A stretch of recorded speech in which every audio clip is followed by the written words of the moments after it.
Tere kõigile, teiega on Kristel ja siin on tänased 3 kaarti. Valige oma kaart või kaardid, küsige oma küsimus või küsimused, soovige oma soov või soovid ja kuulake ära, mis kaartidel teile öelda on. Esimene kaart juba. Ja tänase päeva esimene kaart on mõõkade 4. Mõõkade 4 on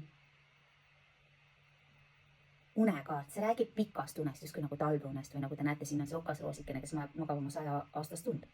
Tegelikult see kaart tähendab seda, et võtke aega ja puhake. Puhake ennast välja, sellepärast, et see, mis hakkab edasi tulema, see on hullumeelne. See on hullumeelne, teil läheb meeletult palju energiat tarvis. Sellepärast kõik toimub väga kiiresti ja teil läheb olla äärmiselt aktiivne. Sellepärast on meil täna teine kaart, mis on mõõkade 8. Päevakaardina, see tähendab tõesti puhkepäeva puhkust. Siin see kaart näitab, et tuleb tegutseda kiiresti ja kõik, mida te ette võtate, kõik läheb kiiresti ja väga edukalt, aga teil endal tuleb ka sellega kõigega sammu pidada.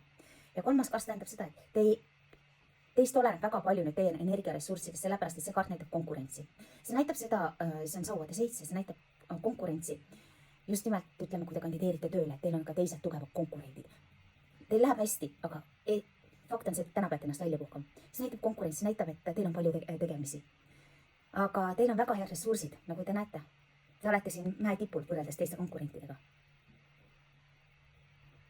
Või teisest küljest võib tähendada, et on väga palju erinevaid kanaleid, kuhu oma ressursse suunata või mis nõuavad teie energiat, kui te teate täpselt, et teil on silmis. Ennekõike see näitab konkurentsi see kaart. Ja kui me nüüd vaatamegi seda, siis puhake ennast välja sellepärast, et varsti tuleb kiiresti tegutsema hakata, et konkurents on tugev. Sellised kaardid tänase päeva homsete kaartidega näeme juba homme.